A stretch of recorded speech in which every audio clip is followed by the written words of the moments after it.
que nos va a presentar los textos fundacionales de Orfeo y su recepción en la literatura y cultura de Occidente. Bueno, entonces, gracias. Perfecto. Ok, bien. Bueno, los textos fundacionales de Orfeo y su recepción en la literatura y cultura de Occidente.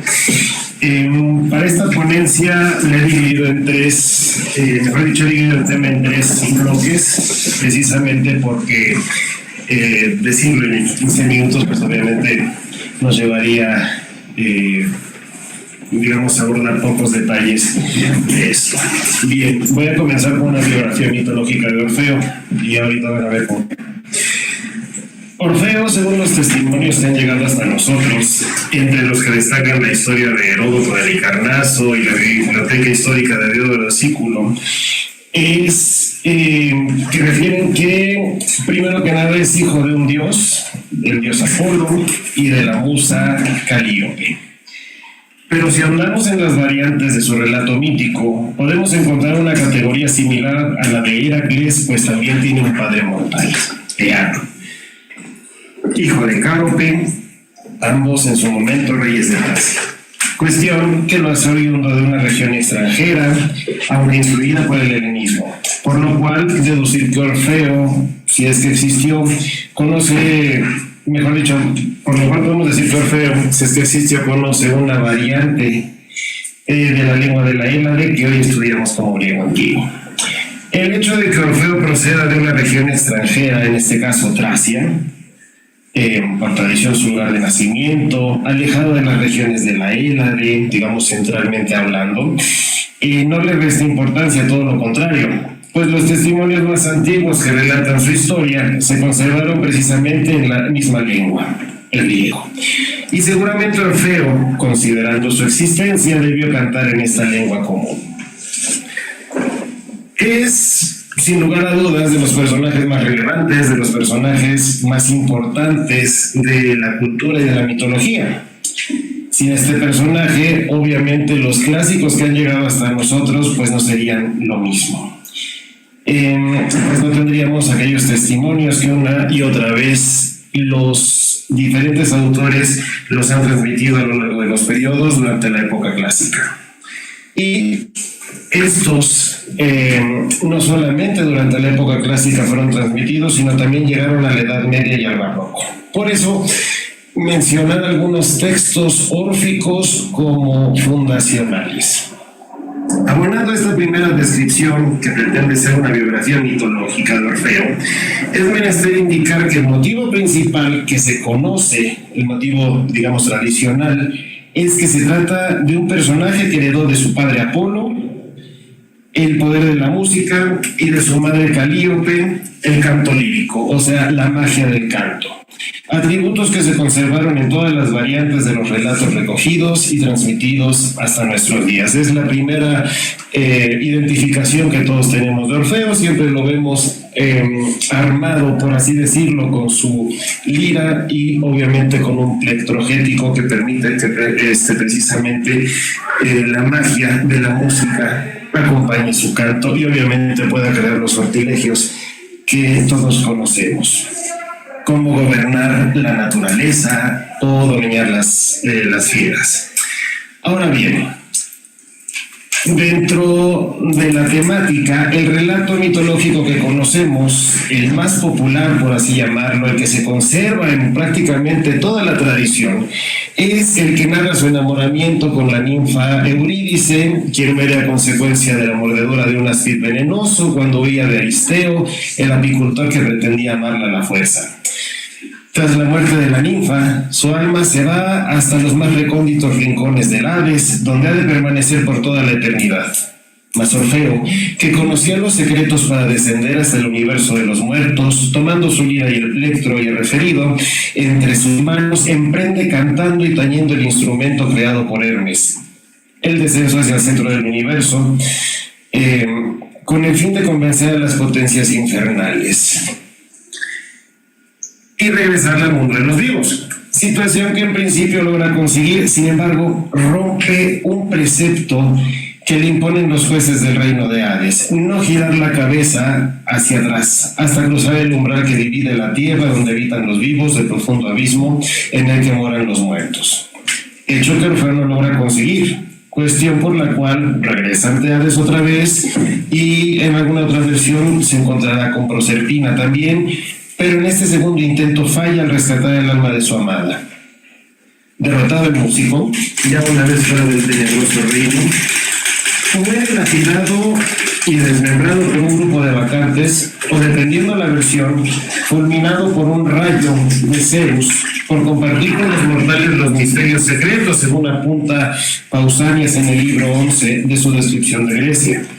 Tanto aquello que consideramos como la biografía mitológica, como hijo de Apolo y Calíope, combinado con el enamoramiento de Eurídice, la catábasis y la muerte de Citaredo, son 4 motivos invariables del mito, esto es, 4 fórmulas que habrán de repetirse en la mayoría de las versiones de los distintos autores clásicos. Esto lo afirma Carles Riva en el estudio introductorio de los Corpora Orficorum, organizados por Carlos García Gual y David Hernández de la Fuente en el mito de Orfeo.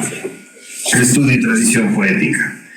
Pero más allá del relato conocido de este semidios, hay quien ha pensado que se trató de un ser de carne y sangre, hueso y piel, que vivió en algún momento y más allá de dedicarse a cantar y tañer las cuerdas de la lira o la cítara, fue un sacerdote de los dioses quien compuso una serie de himnos dedicados a cada una de las deidades olímpicas del panteón griego, que luego molarían los romanos. Un adivino, para ser más exactos, un aruspice que interpretaba el destino al estudiar las vísceras de los animales seleccionados para los sacrificios a los dioses. Una suerte de iluminado que organiza las teogonías y fundamenta cómo debía de hacerse los rituales mortuorios, debido a que conocía el camino de ida y vuelta al lugar donde moran las almas.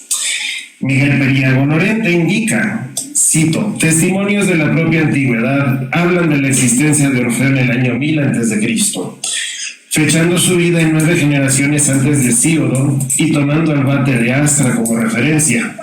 Museo, otro poeta mítico que pasa por ser discípulo y a veces maestro de Orfeo, según el mármol Pario en la época de Erecteo y Pandión, esto es hacia el año 1370 a.C., todo ello ha motivado que se piense en la existencia de 2 Orfeos, uno que habría vivido hacia el año 1550 y otro hacia el 1150. Esto podría explicar esa doble condición de maestro y discípulo de Museo, y aquí podríamos nosotros argumentar que también puede existir una especie de coestio órfica como la hay con Homero. Es decir, si con Homero nos llegamos a preguntar si existió, en este momento también podríamos preguntarnos si Orfeo existió.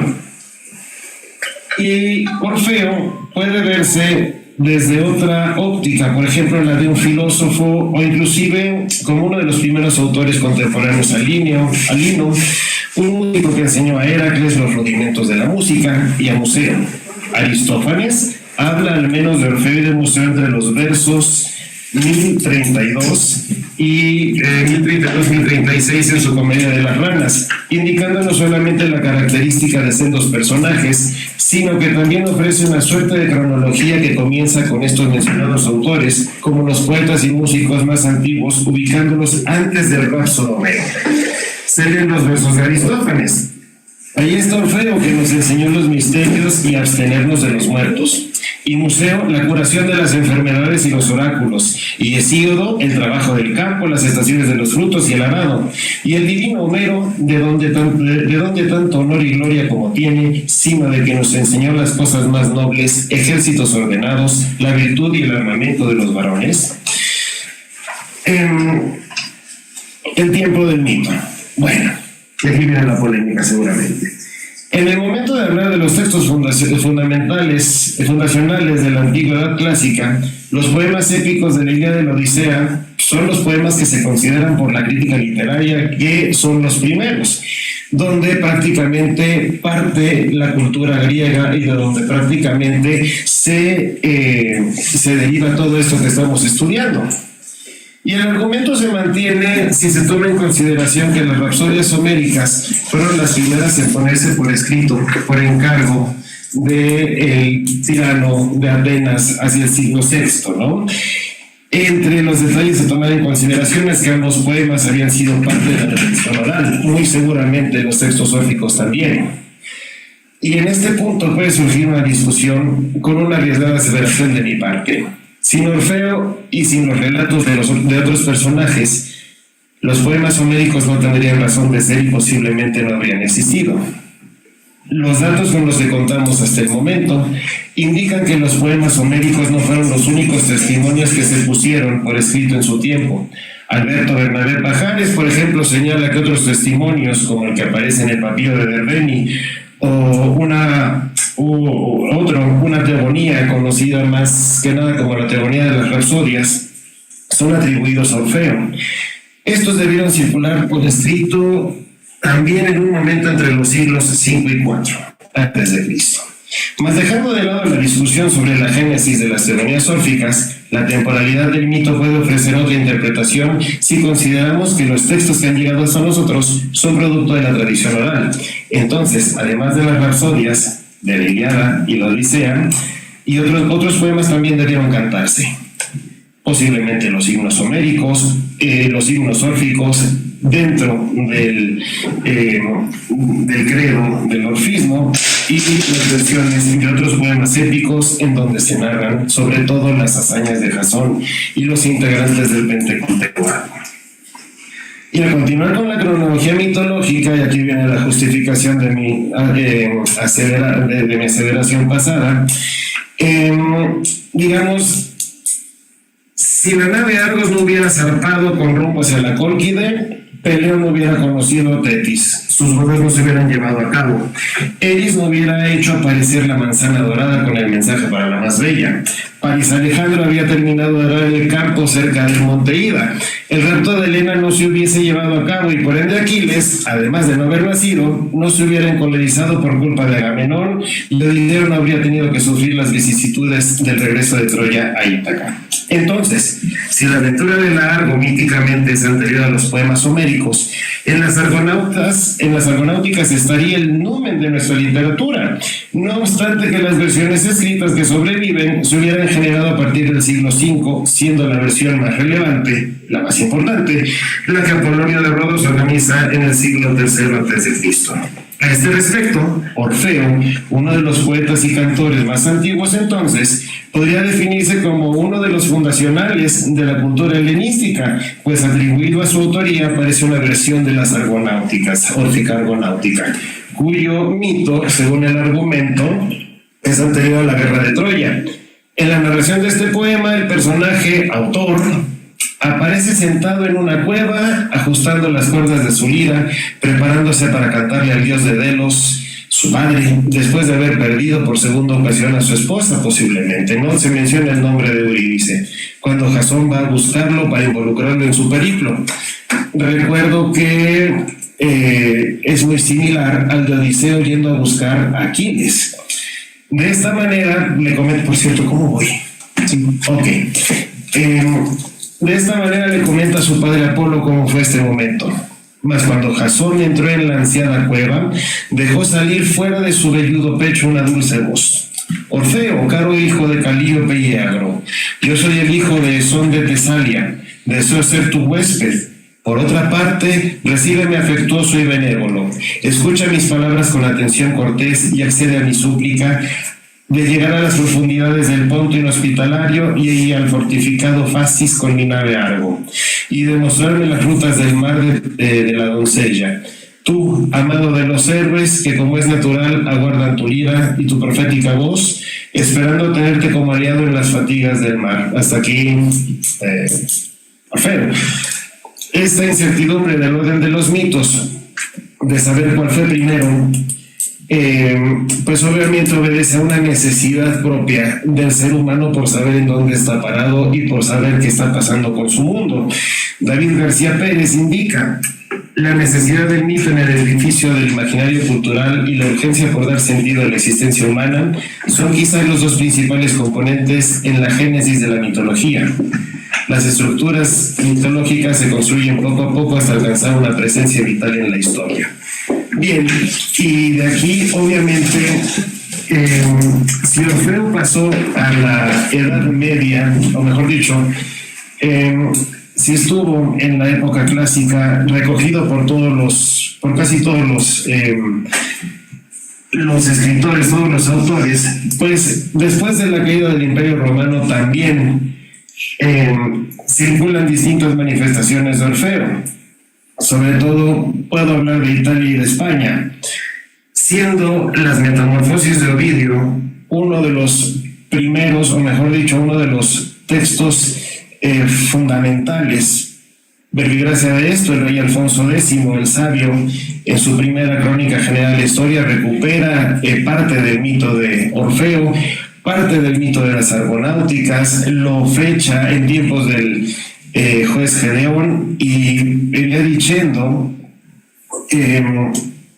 pues se van a conocer diferentes versiones de Orfeo en las líneas de Boccaccio, en su genealogía de Orum Gentilium, que no me escuche María Díaz. Además del texto histórico del rey sabio, Orfeo se recuerda en otros textos, en De Consolatione Filosofía de Boecio, el poema de Cayo Lucilo Claudiano de Raptu Proserpine, otro texto que se llama Los Omni, que está en catalán, de Bernard Megue. Y bueno, Orfeo va a terminar siendo parte de la cultura en el Renacimiento y parte de la cultura en el Barroco, cuando comienza aquello que nosotros conocemos como ópera lírica, que es precisamente el arte del melodrama per música. Por su atención, muchas gracias.